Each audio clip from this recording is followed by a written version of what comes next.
One of the important aspects of an investor is to do back testing to test our strategies. And one of the websites that I use to test option back testing is Tastylife. Here's how I do it. I'll click on Advanced Backtesting on Tastylife, enter the ticker symbol, example SPY.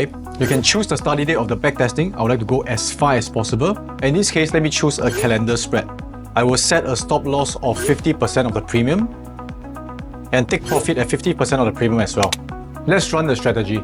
Using this particular strategy, selling a call at 50 delta and buying a call at 50 delta with different expiry date, we can see we have a win rate of 63%, with the largest profit at $2,348 and the largest loss at $2,020. The average profit per trade is a positive number, showing that this particular trade has a positive payout value.